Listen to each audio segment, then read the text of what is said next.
सूबाई सदर यूथ सलमान सागर साहब, मेज़बान और छानपुरा असेंबली हल्के के जनाब मुश्ताक गुरु साहब, हमारे इस प्रोग्राम के मेज़बान जनाब तांत्रे साहब, यहाँ पे आए हुए तमाम अहदेदारों ने नेशनल कॉन्फ्रेंस भाई सागर साहब से, बाकी साथियों से इस बात की इजाज़त मांगी है कि सेहत के बुनियाद पे वो अब इस बार इलेक्शन नहीं लड़ पाएंगे। अब हमारी जिम्मेदारी बनती है कि श्रीनगर पार्लिमानी हल्के से हम सबसे बेहतरीन उम्मीदवार जो है लोगों के सामने पेश करें कि उस उम्मीद के साथ कि यहाँ से हमारे वर्कर जो हैं उनको कामयाब करके दिल्ली आपकी नुमाइंदगी करने का मौका जो है वो हम दे दें। लेकिन ये इलेक्शन जो है इसको आम इलेक्शन के तौर पे मत समझिए, क्योंकि पिछले इलेक्शनों से ये बहुत बदला हुआ इलेक्शन। अगर हम श्रीनगर की बात करें तो लगातार 30 साल हमारे इलेक्शनों पर किसी न किसी तरह का असर हुआ है, जिसकी वजह से लोगों ने इलेक्शन में हिस्सा नहीं लिया। चाहे वो बंदूक का खौफ, चाहे वो बॉयकॉट का ऐलान। हमारी सियासत श्रीनगर में और छोटी हो गई थी। चंद इलाके बाहर आते थे, वोट देते थे और उसी बुनियाद पे जो है श्रीनगर शहर की सियासत जो है वो आगे चलती थी। इस बार जो आने वाला इलेक्शन है, जिसपे 13 मई को यहाँ पे वोट डाले जाएंगे श्रीनगर में, इस बार माहौल अलग होगा। इस बार कहीं से बॉयकॉट का ऐलान नहीं होगा। इस बार बंदूक का भी असर रसूख जो है बहुत कम देखने को मिलेगा। इस बार श्रीनगर के लोगों को तय करना होगा कि वाकई वो यहाँ की सियासत में हिस्सा लेना चाहते हैं या नहीं। उनको तय करना होगा कि वाकई वो अपनी आवाज बुलंद करना चाहते हैं या नहीं। उनको तय करना होगा कि वाकई वो अपना नुमाइंदा जो है चुनना चाहते हैं या नहीं। उनको तय करना होगा कि यहाँ जो 5 अगस्त 2019 के बाद जो हमारे साथ धोखा हुआ, जो हमारे साथ नाइंसाफी हुई, जो हमारी पहचान, हमारा वजूद, हमारी निशान, हमारा वकार, सारा कुछ हमसे छीना गया, जिस तरह हमें बेइज्जत किया गया, क्या उसके खिलाफ अपनी आवाज बुलंद करना चाहते हैं या नहीं, बिना खौफ। और इसमें नेशनल कॉन्फ्रेंस के वर्कर की आज ज्यादा जिम्मेदारी बनती है।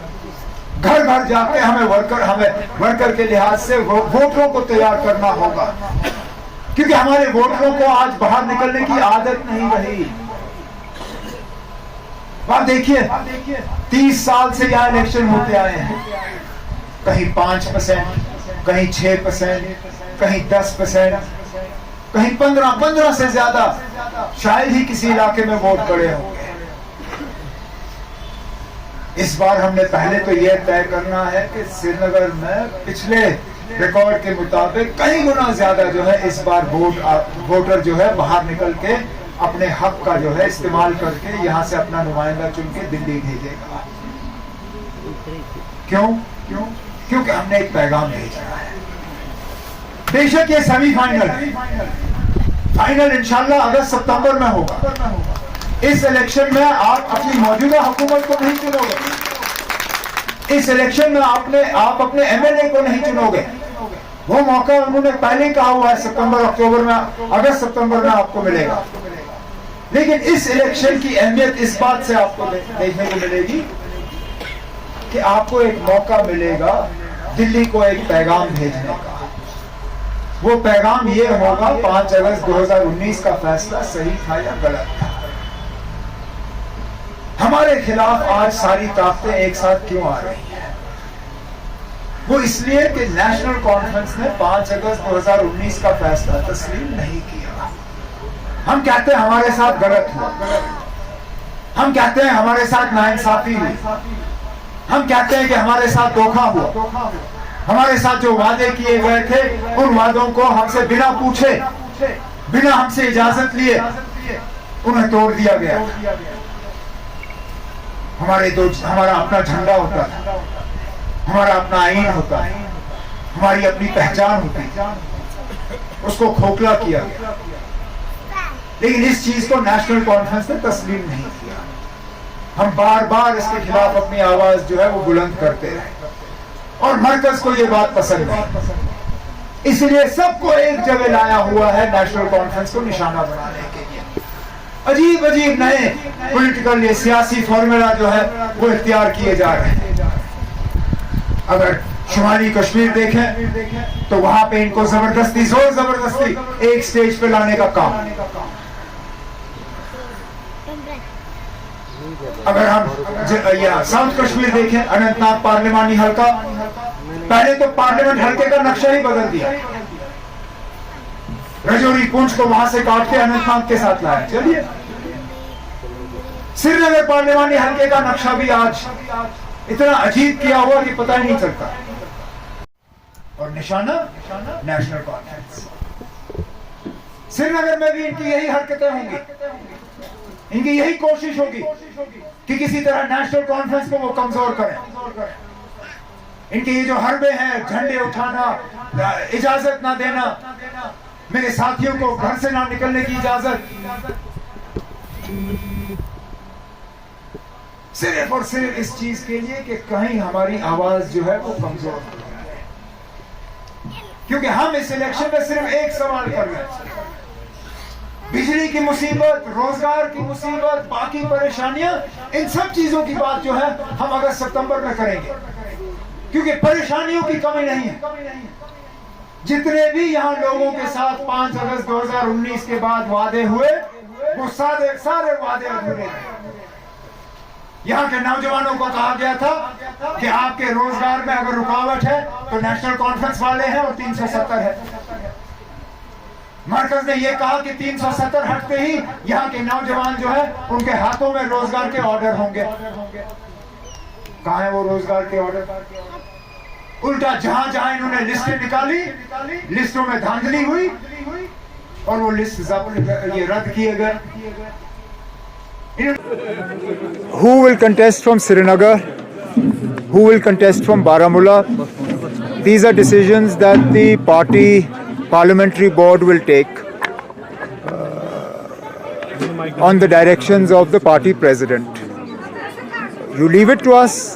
Whoever we feel is the most appropriate candidate for these two constituencies will be fielded on behalf of the National Conference, and we hope and expect that our candidates will receive widespread support from the voters in all the constituencies. Well, sir, Ms. Mufti has said that she feels disappointed and her workers feel dismay after the remarks made by Omar Abdullah about her party. What is your take? I have not made any remarks about her party, and therefore I have nothing to say on this. अमर साहब, मैं आपको बताऊं, उसने कहा है कि वो पांचों सीटें जो हैं उन पे अपने कैंडिडेट्स खड़ा करेंगे। अभी थोड़ी देर पहले प्रेस कॉन्फ्रेंस हुई है उनकी पार्टी हेडक्वार्टर पे, क्या कहना चाहेंगे? मैं कुछ नहीं कहूँगा ना, मैं क्या कह सकता हूँ इसमें।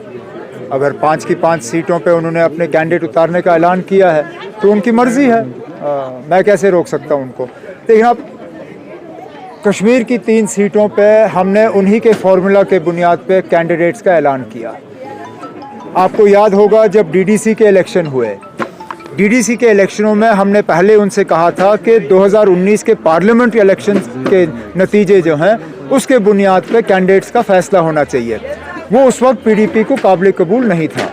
पीडीपी ने उस वक्त हमसे कहा था कि पार्लियामेंट के इलेक्शन के बुनियाद पे नहीं, 2014 के असेंबली इलेक्शन के नतीजों के बुनियाद पे जो है कैंडिडेट्स का फैसला होना चाहिए। फैसला ये हुआ था कि जो जहाँ से जीता वहीं से उनके कैंडिडेट जो हैं उठाए जाएंगे, और हम उस पर कायम रहे।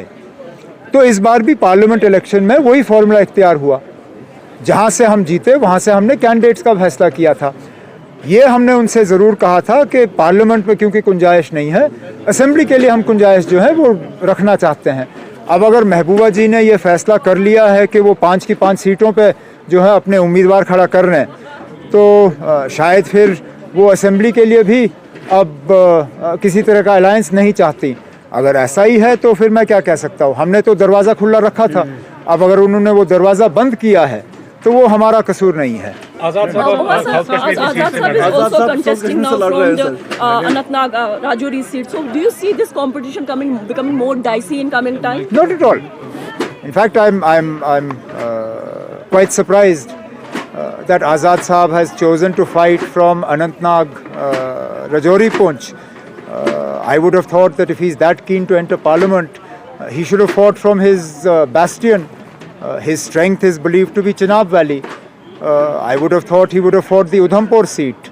The fact that he is not fighting Udhampur and is fighting from Rajouri Poonch, clearly there is more than meets the eye. जैसे कहते हैं दाल में कुछ काला है.